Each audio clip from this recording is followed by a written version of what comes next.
Professor JV, depois de ver e ouvir todos os argumentos a favor e contra a ideia do purgatório, tanto do lado protestante quanto do lado católico, quem disse e o que disse de melhor acerca do assunto? Amigos, a questão do purgatório, ela tem aparecido por mais das vezes quando se discute as diferenças entre o protestantismo e o catolicismo. E então cada um por seu lado traz aquilo que acredita a respeito do que a palavra de Deus diz. E vimos em alguns vídeos já deste canal que um dos principais argumentos do protestantismo é dizer que a palavra purgatório não está na Bíblia. Mas isso além de um argumento falso, um argumento fraco, bobo. Por quê? Porque quando eles, protestantes, discutem com os testemunhos de Jeová a respeito da Trindade, e os testemunhos de Jeová dizem a mesma coisa a respeito da palavra Trindade, dizer que a palavra Trindade não está na Bíblia, e eles têm razão, o protestante sai dizendo que o espírito bíblico, isto é, o pensamento bíblico, a mensagem subliminar da Bíblia, traz a Trindade. E isto é fato. Subliminarmente, a Bíblia tem a Trindade em todos os pontos. Desde o livro do Gênesis ao Apocalipse, a Bíblia tem a Trindade. Mas a palavra Trindade não aparece. O mesmo ocorre com o purgatório. A palavra purgatório não está na Bíblia, mas as centenas ou inúmeras passagens da Escritura que subentende, que subjacentemente existe uma circunstância, uma situação em que as almas, antes de irem para o céu e antes de irem para o inferno, que são aquelas almas que estariam esperando a ressurreição, então essas almas estariam nesse lugar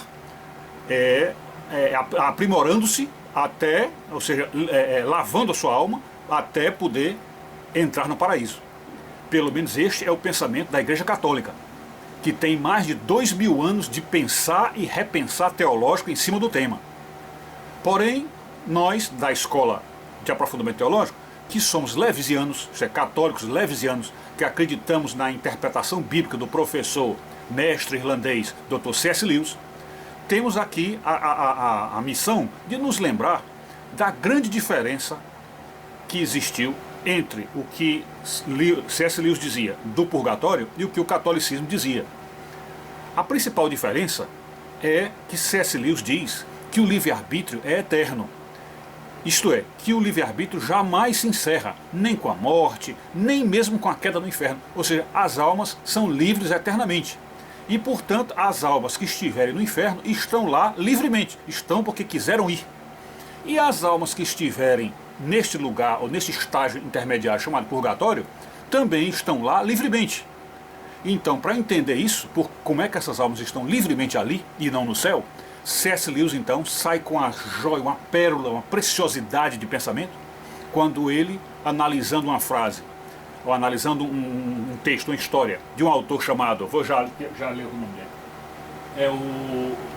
do Newman, é o Newman, num texto chamado O Sonho de Geronte. Então ali os Newman contam uma história de uma alma que sobe ao céu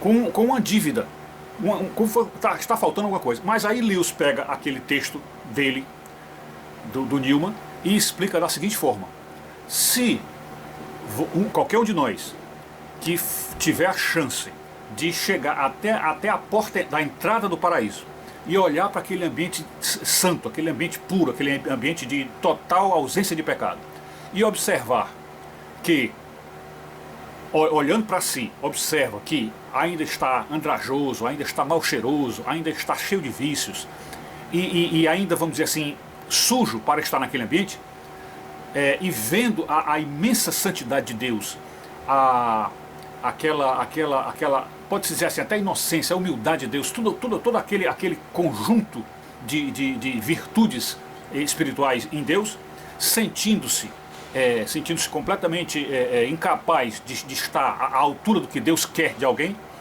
Então essa alma olha para si e diz: Senhor, eu prefiro não entrar agora. Eu prefiro voltar para purificar-me, lavar-me e poder entrar aqui com a cabeça erguida e completamente santificado. Aí Deus ainda diz assim, porque Deus, na inocência, na pureza e na bondade dele, ainda pergunta assim: olha, mas esse tratamento aí vai doer. Então a alma diz: Senhor, mas mesmo assim eu prefiro ir, me tratar, me curar, me lavar para poder entrar aqui. Mesmo assim eu prefiro. Então esse é um dado interessante, porque Lewis analisou a questão do purgatório do ponto de vista da alma perdida. E como uma alma digna, perdida, mas digna porque é digna ao ponto de não querer contaminar o céu com sua sujeira, então, como essa alma digna responderia a Deus na hora da entrada no céu. Então Deus pergunta, esse processo vai doer. A alma diz: não, mas eu prefiro, Senhor, eu prefiro ir para me lavar, para me limpar, mesmo com dor, mesmo com sofrimento, do que entrar aqui e contaminar o céu. Então isso para nós é o melhor e mais perfeito argumento de Lewis a favor do purgatório. É isso. A visão correta se volta esplendorosamente para The Dream of Gerontius, O Sonho de Geronte, de Newman. Ali, se me lembro bem, a alma salva, ao pé do trono, suplica para ser levada embora e purificada. Não consegue suportar mais nem um instante as trevas que afrontam aquela luz. A religião verdadeira tem reclamado o purgatório. Nossa alma exige o purgatório, não? Seria de cortar o coração se Deus nos dissesse: é verdade, meu filho, que você está com o hálito forte e que de seus trapos pingam lama e lodo, mas somos caridosos aqui, e ninguém o repreenderá por essas coisas, nem se apartará de você. Entre no gozo do teu Senhor, não acha? Nós então deveríamos retrucar: com submissão, Senhor, e se não houver nenhuma objeção, eu preferiria ser purificado primeiro. Mas pode machucar, você sabe, mesmo assim, Senhor. Suponho que seja normal o processo de purificação envolver sofrimento. Em parte por tradição, em parte porque a maioria do bem real que me tem sido feito nesta vida o tem envolvido. Mas não entendo que o sofrimento seja o propósito da purgação. Posso bem crer que pessoas nem muito piores, nem muito melhores do que eu sofrerão menos ou mais do que eu. Sem disparates envolvendo mérito. O tratamento dado será o necessário. O necessário. Quer ele machuque muito, quer pouco.